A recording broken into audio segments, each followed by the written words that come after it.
그럼 이번 주 저희가 그곳에 가고 싶다에 선정한 기업이 네. 바로 한국거래소입니다. 네네. 한국은행이랑 함께 금융의 중요한 축을 담당하고 있는 것 같은데 일단 여기도 역시나 금융권을 원하시는 분들이 지원을 많이 할까요? 그렇죠. 한국거래소 하면은 그 금융공기업, 사실 금융공기업은 아니거든요. 근데 예. 금융공기업을 준비하시는 분들이 꼭 넣는 포트에 있는 곳이라 아무래도 조금 또 한번 공고를 보신 분들은 아시겠지만 쉽게 예. 접근을 할 수는 없는 곳입니다. 또 필기 시험이 있기 때문에. 그래서 금융공기업 분들에게 특히나 좀 인기가 많고 또 급여도 굉장히 좀 높은 편이에요. 그렇게 해서 여러분들에게 인기가 많은 기업을 소개하게 돼서 저도 굉장히 좀 설렙니다. 예. 방금 잠깐 언급해 주신 것처럼 네네. 한국거래소가 공기업이 아니라고요? 네, 맞습니다. 2015년 1월에 공공기관 지정에서 해제가 되어서 민간 기업이 좀 됐고요. 현재는 대기업에 속한다라고 좀 볼 수 있습니다. 예. 다만 공직자윤리법상 공직유관단체로 지정이 되어 있는 데다가 네. 시장감시라고 하는 국가 기능을 위탁 수행하는 것이라 금융위원회의 감독을 좀 받고 있고요. 예. 또 하나 말씀드리고 싶은 게 이제 여의도에 가면 KRX라고 하는 큰 빌딩이 있을 거예요. 네. 그래서 거기를 이제 본사라고 생각하실 텐데 실제 2007년도에 이제 선물거래소 여기랑 합쳐지면서 부산으로 통합 본사를 이전했습니다.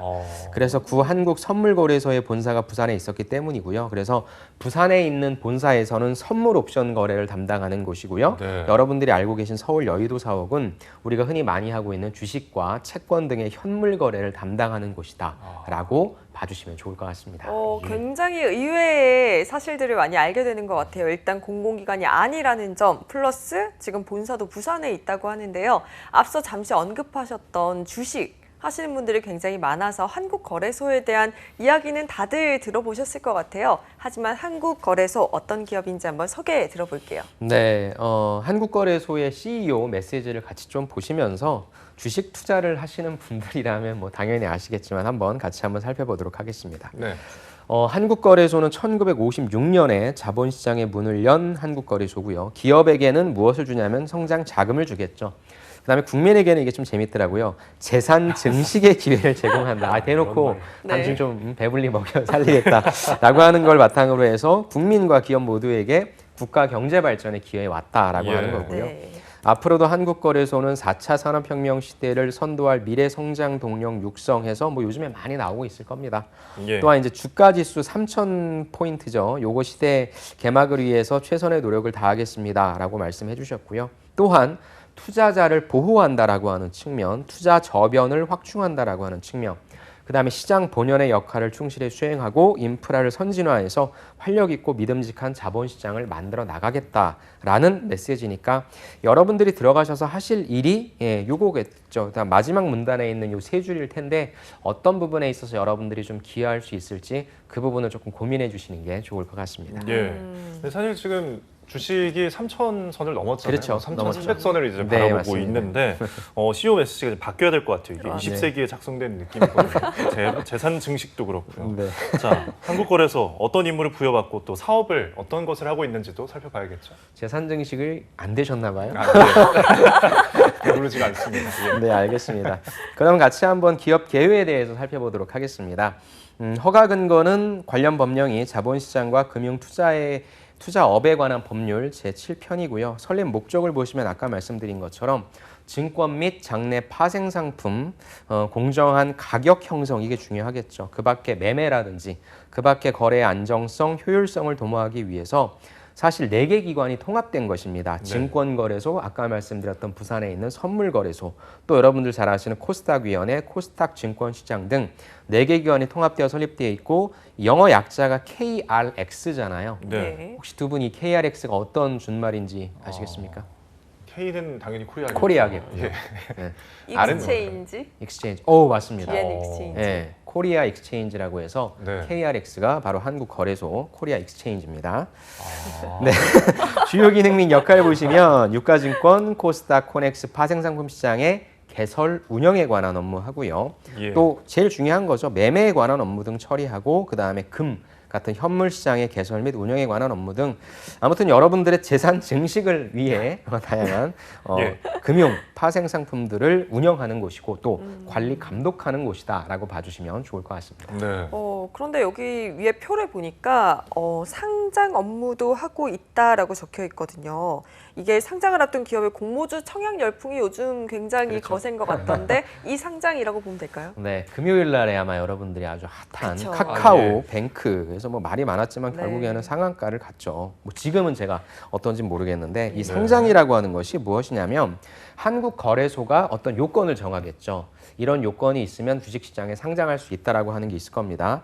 그렇다고 한다면 그 기업이 주식을 발행을 하겠죠. 그래서 증권시장에서 거래가 될 수 있도록 해주는 것이 바로 상장이라고 볼 수 있고요.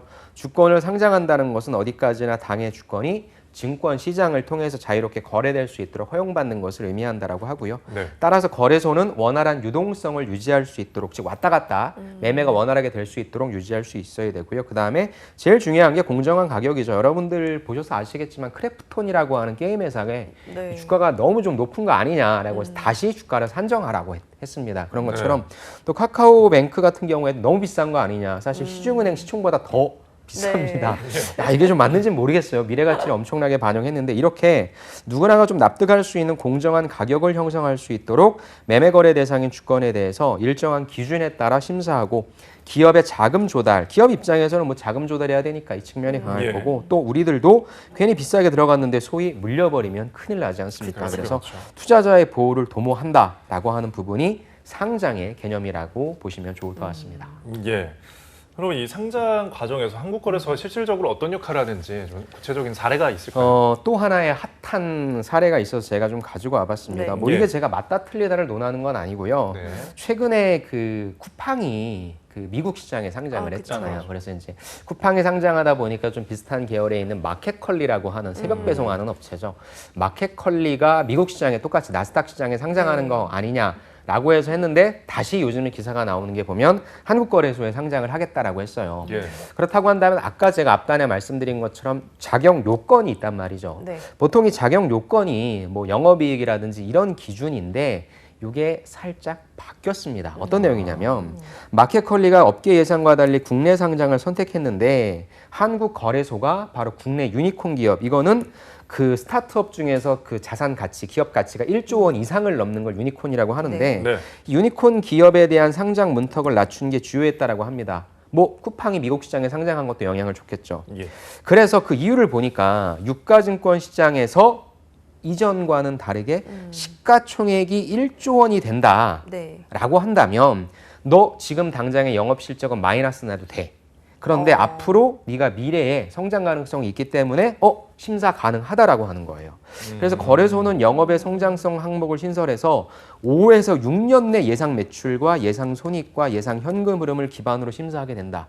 예전엔 아니었는데 네. 좀 넉넉하게 봐준다라고 하는 거죠. 예. 그럼 마켓컬리는 매출이 1조 원이에요. 네. 매출이 1조 원이라고 시가총액이 1조 원이 되는 게 아니죠. 매출일 뿐이니까. 예. 그런데 마켓컬리의 기업 가치를 그 관점으로 보면은 2조 5천억 원이라고 하는 거죠. 그러니까 마켓컬리의 매출이라든지 영업이익이라든지 기준으로 보면 상장이 조금 힘들 텐데 예. 기업 가치로 전환시켜서 바꿔서 상장 요건을 적용시킨다면 될 수 있다라고 하는 거죠. 그래서 예.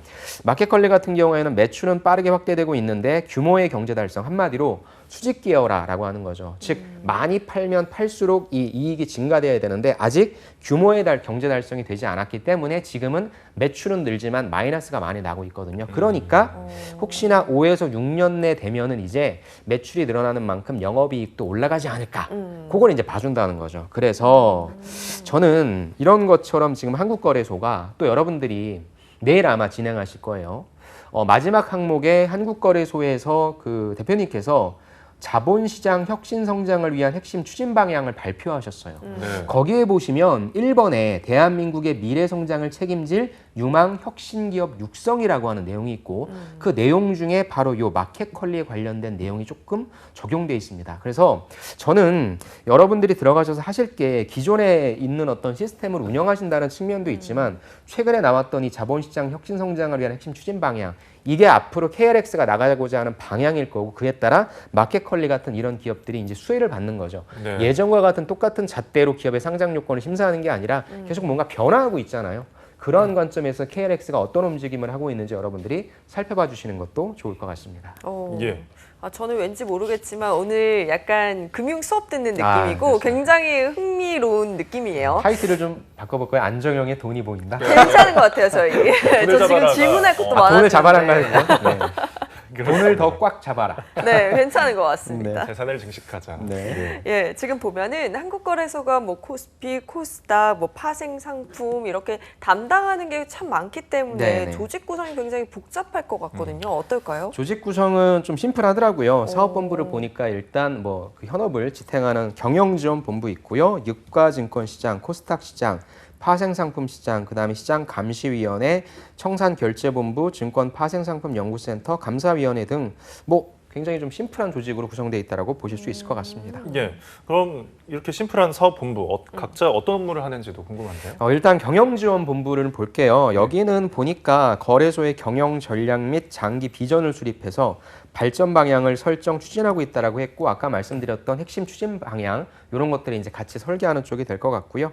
그 다음에 유가증권 시장, 코스닥 시장, 파생상품 시장 및 시장 감시 등 현업을 담당하는 본부들이 효과적으로 운영될 수 있도록 어떤 역할을 한다? 보통 우리가 알고 있는 인사, 총무, IT, 홍보 네. 이런 후선 업무를 총괄해서 지원 업무를 수행하고 있다라고 보시면 좋을 것 같습니다. 예. 네, 다음으로는 우리가 이제 한국거래소 주요 업무라고 알고 있을 그렇죠. 유가증권 시장 본부를 한번 확인해 볼까요? 아무래도 이쪽에 여러분들이 가장 많이 가셔서 일을 하실 것 같아요. 여기 보면은 원활한 유통, 그 다음에 공정한 가격 형성을 제1의 목표로 하고요. 네. 이러한 증권시장의 양적 성장을 뒷받침하기 위해서 중요한 게 이제 매매 방법을 지속적으로 개선한다라고 하는 건데, 이전까지 내역을 보니까 75년도에는 포스트 매매 제도, 그 다음에 88년도에는 전산 매매 병행, 그 다음에 97년 9월부터는 전 종목을 전산 시스템으로 매매했다라고 하고요. 예. 이제 중요한 게 각종 증권 업무의 전산화가 되겠죠. 그래야 외국인들도 들어오겠죠. 그래서 증권 시장의 인프라를 구축, 개선해서 결국에 좀 약간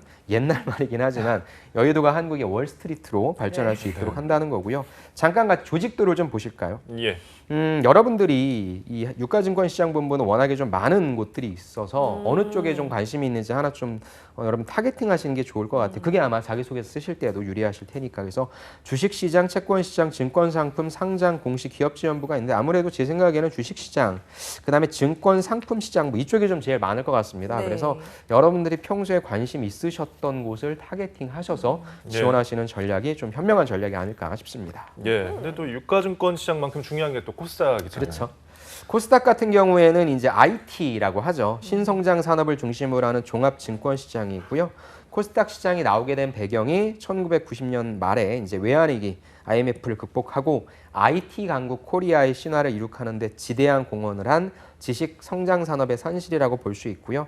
말 그대로 이제 코스닥 시장 두 가지 시장이 있잖아요. 코스피 시장과 코스닥 시장이 있는데, 코스닥 시장도 최근에 이제 1000포인트를 넘어서 좀 순항하고 있고, 요즘에 이제 코스닥 시장 하면은 4차 산업혁명 관련된 주식들, 그 다음에 바이오 주가 있는데, 4차 산업혁명 하면은 그 메타버스 관련된 이게 좀 요즘에 핫한 것 같고요. 예. 바이오는 지금 뭐 백신 때문에도 그렇고요. 앞으로 좀 이 두 가지 섹터가 코스닥 시장 쪽을 좀 이끌 쪽으로 보고 있고, 1000포인트를 계속적으로 넘어선다면 여러분들이 이쪽에도 좀 관심을 갖고 잘 발전시켜 주실 수 있으면 감사드리겠습니다.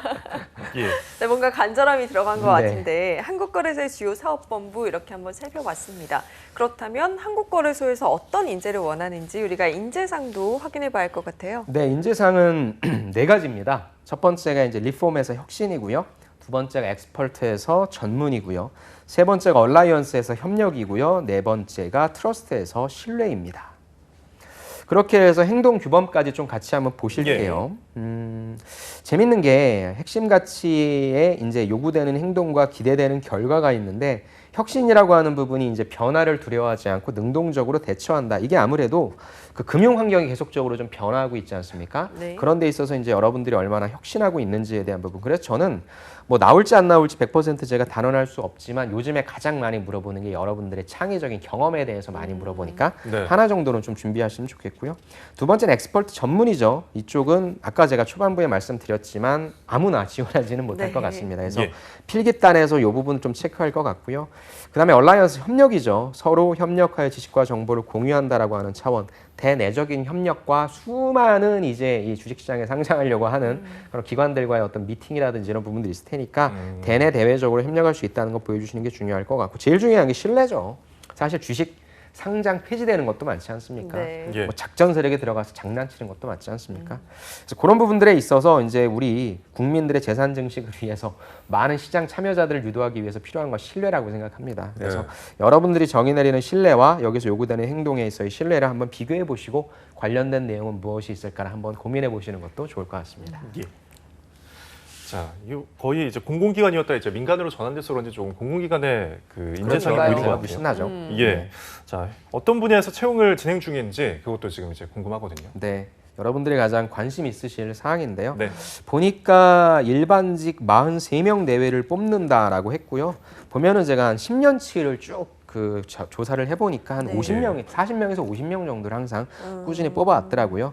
가장 많이 뽑는 쪽이 아무래도 경영과 경제 쪽이 이제 24분, 그 다음에 법학 쪽이 6명, 수학 통계가 7명, 그 다음에 IT가 6명인데 전공 제한은 없다라고 합니다. 대신 이제 여러분들이 볼 수 있을 만큼의 실력을 조금 갖고 있어야 될 것 같고요. 네. 전공자 아니신 분들이 지원하시는 분들은 그렇게 많지는 않을 것 같아요, 제 어. 생각에. 예, 그래서 여러분들이 아까 말씀드린 것처럼 금융공기업 평소에 필기 준비하셨던 것 여기서 발휘하시면 좋을 것 같습니다. 예. 아니 지금 보면 채용 분야가 대부분 직무로 적혀 있는데 그렇죠. 여기는 응시 부분이고 또 필기 내용도 그냥 전공 시험 과목 기준이다라고 네, 적혀 네. 있습니다. 꼭 대학교 시험 같은 맞아요. 느낌인데 어떤 일을 하게 될지 이것도 모호한 것 같아요. 그래서 여기는 사실 어떤 일을 한다라고 신입 공고엔 내주지도 않아요. 자꾸 제가 최근에 경력직 채용 공고 네. 아마 여러분들도 저처럼 찾아보신 분들이 계실 텐데 네. 그거를 통해 좀 한번 짐작을 해볼게요. 보니까 장외 파생 상품이 나왔고요. 이건 보니까 부산에서 근무하시네요. 자, 어떤 걸 하냐? 장외 파생 상품에서는 이자율과 통화 기초의 파생 상품 설계 관련된 업무를 좀 진행하신다라고 예. 이게 이제 가장 크겠죠. 그 다음에 보고제도 개선 업무, 그 다음에 보고 분석 기법 및 보고서 양식 개발 등의 정보 분석 활용 관련 업무한다. 그래서 여기는 장외 파생만 나왔지만 아까 우리 유가증권 들어갔을 때는 여러분들이 들어가셔서 이러한 역할을 좀 하신다라고 보시면 좋고요. 그 다음에 보면 이제 리스크 관리가 있는데 이쪽도 CCP 리스크 관리에서 부산이네요. 그래서 아마 이쪽은 뭐 상경 계열이신 분들도 가시겠지만 법학이신 분들이 RM 쪽을 가시지 않을까 싶어요. 그래서 증권 및 파생 상품 리스크 관리 모형 개발 및 검증 관련 업무를 한다라고 해서 제품이라고 제가 통칭하겠습니다. 제품을 개발하기도 하고 예. 그다음에 그거에 맞는 어떤 품질 관련된 검증 업무도 진행하신다라고 보시면 좋을 것 같고요. 그 다음에 보수라고 해서 야 이게 그 공공기관도 아닌데 왜 이렇게 딱딱하게 적어놨는지 모르겠어요. HR 하면 괜찮을 것 같은데 네. 보수라고 해서 보수의 산정지급 및 보수규정 정비, 퇴직금 및 퇴직연금 관련 업무라고 해서 일반적인 아까 인사 업무도 있었잖아요. 네. 인사에서 보상 업무를 담당하는 거라고 보시면 좋고요. 이제 인덱스 개발이라고 해서 수요 분석 및 지수 개발 관련 업무, 이 부분은 뭐 수학이라든지 통계 관련된 분들이 좀 지원하실 것 같고. 그 다음에 이제 서울로 넘어오면 데이터 분석이 있더라고요. 데이터 분석은 당연히 다양한 데이터를 활용해서 정보사업 기획 개발한다라고 해서 IT 갖고 계신 예. 분들이 좀 지원하시면 괜찮을 것 같죠. 그 다음에 이제 시장 감시 업무라고 해서 알고리즘 매매와 요즘에 또 굉장히 핫했던 공매도 관련해서 네. 불공정 거래 조사 업무 등을 합니다. 그래서 뭐 이게 어떤 일을 하는지 모른다는 거는 여러분들뿐만 아니라 모든 분들이 다 똑같아요. 그렇다면 사실 여러분들이 어떤 일을 한다라고 하는 부분을 몰라도 저는 여러분들이 붙는 데 이렇게 크게 큰 제약은 없을 것 같아요.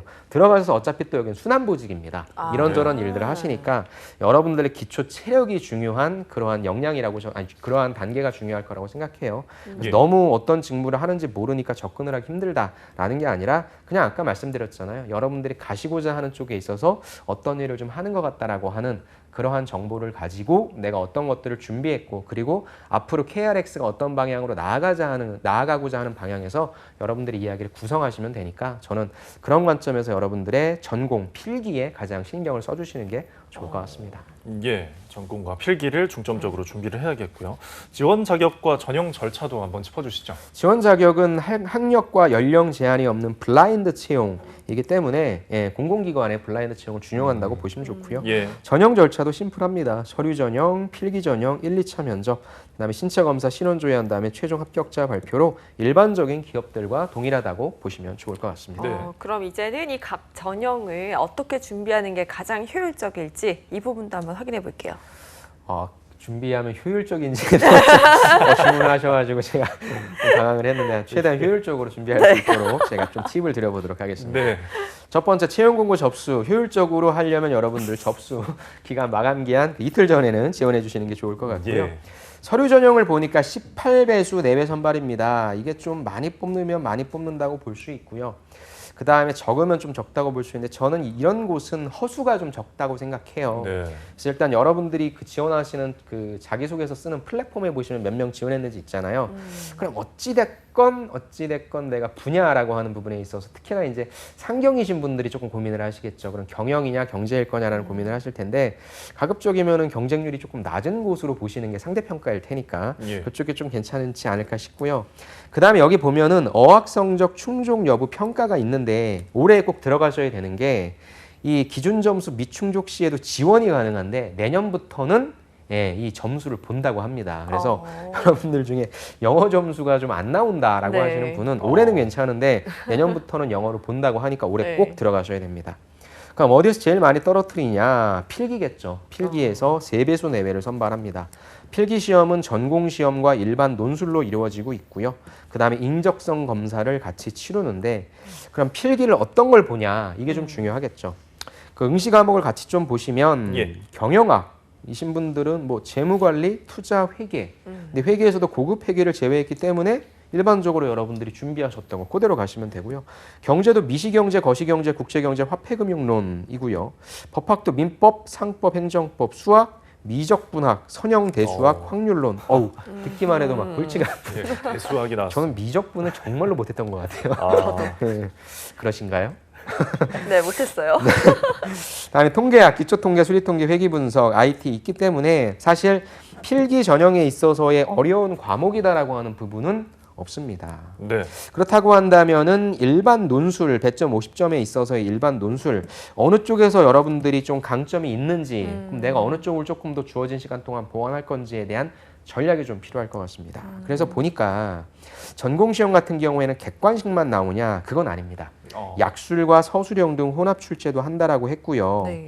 주요 출제 범위는 편의를 위해 제시하는 것으로 반드시 범위 내로 문제를 제한하지 않는다라고 했고 네. 서술형 같은 경우에는 경제 및 일반 시사 관련 주제 출제인데 이건 서술이거든요. 네. 그래서 이쪽 여러분들의 전공 시험 쪽이 조금 준비가 되신 분들은 저는 일단 이거는 어느 정도 천장이라고 하죠. 여러분들의 천장이 조금 있으니까 요거는 이제 좀 그만하시면 좋을 것 같고 일반 논술에 있어서 어떤 질문들이 출제되었는지에 대한 기출을 한번 보시고 저는 이쪽 우리 핵심 추진 방향 발표 나왔지 않습니까? 예. 이런 거에 관련된 여러분들의 의견을 조금 물어볼 수 있다라고 생각해서 그거에 대해서 좀 여러분들이 정리해 놓으시는 게 어떨까 싶습니다. 그래서 이제 서류를 집어넣으신 다음에는 이쪽 전공대 일반 논술의 비율을 5대5에서 일반 논술 쪽으로 조금씩 더 주시는 게 어떨까 싶습니다.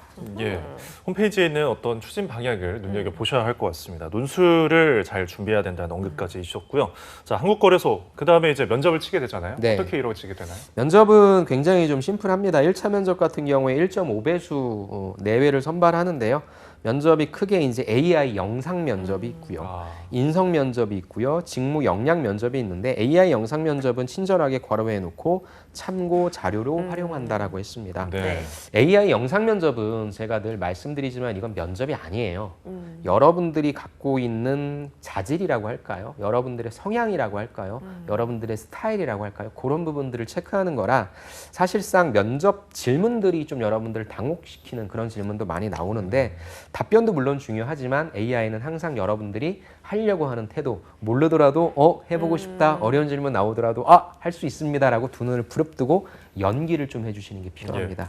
참고 자료입니다. 평가하지 않습니다. 내용을 보는 게 아니라 거기에 나와 있는 결과지를 바탕으로 그냥 참고하는 거니까 AI 면접은 한 번쯤 안 보신 분들은 꼭 봐주시고요. 중요한 게 이제 인성과 직무 역량이니까 인성 같은 경우에는 이제 여러분들이 작성하신 자기소개서 중심으로 질문이 들어올 거고 직무 역량 면접이 이제 여러분들의 전공 과목 필기 시험에 관련된 부분, 그 다음에 여기 시사에 관련된 부분들에 대해서 물어볼 거지 뭐 너 이 직무가 뭐 하는 건지 아냐 뭐 이런 부분들이라기보다는 여러분들의 기초 체력을 점검하는 그런 면접이라고 보시면 좋을 것 같습니다. 예. 그 다음에 2차 면접 같은 경우에는 임원진 면접인데 제가 어제 되게 좀 제가 평소에 얘기하는 네. 1차 면접과 2차 면접의 차이점에 대해서 한번 살펴본 게 있어요. 네. 두 분은 1차 면접과 2차 면접에 어떤 차이점이 있다고 생각하십니까? 1차가 주로 이제 실무 실무. 역량 평가라면은 2차는 그냥 인성적으로 네. 맞습니다. 가은 씨는요? 저도 2차는 조금 더 편안한 대화하는 느낌? 편안한 대화. 네. 예. 저는 좀 약간 다른 관점으로 한다면 1차는 붙일 사람을 붙이는 것 같고요. 네. 2차는 이제 떨어뜨릴 사람을 떨어뜨리는 면접인 것 같습니다. 어. 예, 그래서 임원분들이 사실 그러니까 1차까지 통과됐다라고 하면 역량도 네. 이제 점검이 된 거고 네. 2차에서는 이제 같이 하고 싶은 사람 뽑는 건데 음. 같이 하고 싶은 사람이 또 많잖아요. 그러니까 그 내에서 떨어지지 않기 위해서 조심하시는 면접. 그게 아까 두 분께서 말씀하신 인성이라고 하는 부분 여러분들 다 좋을 거라고 얘기하잖아요. 예. 근데 중간중간에 훅훅 들어오는 압박이라는 걸 네. 통해서 여러분들 어, 평상시 진짜 협력을 잘하는 사람인가 신뢰라고 하는 가치를 중요시 여기는 사람인가 등등을 체크할 테니까 떨어지지 않기 위해서 애쓰시는 면접이 2차 면접이다라고 말씀을 좀 드려보고 싶습니다. 그러면 떨어지지 않으려면 면접 전형 어떻게 준비하는 게 좋을까요? 일단은 보수적으로 저는 가는 게 좋을 것 같아요. 그래서 아까도 말씀드렸지만 임원진 분들이 인성 질문이라고 해서 뭐 존경하는 사람이 누구예요? 뭐 가치관이 뭐 이런 것만 물어보는 게 아니라 내가 봤을 때는 우리 필기 시험 성적도 좀 낮고 다른 지원자 대비 뽑아야 될 이유가 전혀 없는 것 같은데 어떻게 생각하냐와 같은 거죠. 그러면은 아닙니다 면접관님 제가 그때 시험을 못 봤습니다라고 대답할 수도 물론 있겠지만 예. 면접관님 맞습니다 죄송합니다 제가 그때는 조금 실수를 했던 것 같습니다. 그래서 이번에 면접이 되었을 때 저도 굉장히 좀 기뻤고 그래서 더욱더 열심히 준비해서 면접관님께 제가 얼마만큼 발전되어 있는지를 좀 말씀드리고 싶습니다. 이렇게 저는 늘 매일매일 발전하는 사람이니까 저의 부족함을 알고 늘 성실히 노력하는 사람이 되겠습니다. 라고 얘기하면서 면접관이 가지고 있는 의구심이라고 하는 부분을 날카롭게 찔르는 게 아니라 네. 인정해주고 풀어주면서 그래야 협력할 수 있잖아요. 우리들 얘기가 다 맞는 게 아니라 공감이라는 게 뭐예요, 여러분들? 같이 얘기하면서 맞춰나가는 거죠. 예. 공감하기 위해서 가장 먼저 필요한 것은 내 주장을 얘기하는 게 아니라 경청하는 거라고 생각합니다. 그런 식으로 여러분들이 평소에 대답하시던 것들을 그대로 대답하시되 예. 여러분들을 공격하거나 여러분들을 찔러보거나 아니면 여러분들을 이렇게 표현이 죄송합니다. 비난한다 할지라도 거기에 너무 민감하게 반응하지 마시고 그럴 수 있어요. 그래서 저는 노력하려는 사람입니다. 예. 같은 긍정적인 이미지를 주시는 거 그게 2차 면접을 보시는 태도라고 생각합니다. 예. 일단은 굉장히 수용하는 자세를 보여줘야 맞습니다. 한다는 거죠. 수용하는 자세는. 보수적인 조직일수록 그런 걸 더 잘 보여줘야 되는 거죠. 제가 한국거래소가 보수적인 조직이라고 말씀드리고 싶지는 않습니다. 그건 제가 모르겠습니다. 예, 그렇습니다. 네. 아무튼 압박 면접이어도 네. 반드시 뭐 반박만 하지 말고 그렇죠. 어느 정도 인정할 건데 인정하면서 맞습니다. 예, 앞으로 더 잘하겠다라는 네. 의지를 보여주는 게 중요할 것 같고요. 자, 지원자라면은 잊지 말고 챙겨야 할 우대사항 어떤 게 있을까요? 우대사항 같은 경우에 이제 지역인 이제 채용 목표제 운영이 있었는데 지난주에 저희가 한국은행 할 때는 이제 서울시에만 지역 그 외에는 다 괜찮았는데 여기는 비수도권이라고 해서 서울시, 인천광역시, 경기도까지 다 포함한 이쪽 제외된 학교이신 분들이 그 지역 인재로 들어갈 수 있고요. 그 다음에 이제 중요한 게 KRX 주최 전국 대학생 증권 파생상품 경시대회 수상자 서류 전형에서 우대가 되고요. 그 다음에 이쪽은 변호사, 공인, 회계사이신 분들도 많이 좀 지원을 하십니다. 네. 이분들 같은 경우에는 서류랑 필기 전형 우대고요. 나머지는 일반적인 국가유공자와 장애인 관련된 부분이니까 여러분들이 어느 쪽에 혹시나 계시다면 어느 쪽에서 우대받을 수 있는지를 체크해 보시면 좋을 것 같습니다. 예. 네, 정말 쉽지 않지만 모두가 들어가고 싶어하는 곳인 것 같아요. 한국거래소 이제 지원자들에게 마지막 한 말씀 해주신다면요. 제가 이 곳을 지원하시는 분들한테 감히 무슨 말씀을 좀 드릴 수 있겠냐마는 아무튼 열심히 좀 준비하셨을 거고요. 한국거래소는 앞으로 우리나라 금융시장에 발전하기 위해서 굉장히 중추적인 역할을 담당할 곳이라고 생각합니다. 그만큼 좀 책임감을 가져주시고요. 허수가 좀 없을 것이기 때문에 여러분들처럼 많은 분들이 많이 준비하셨을 겁니다. 아까도 말씀드렸지만 저라면은 필기 이쪽을 좀 많이 공략을 할 것 같고요. 잘 준비하셔서 원하는 곳에 꼭 합격하시기를 부탁드리겠습니다.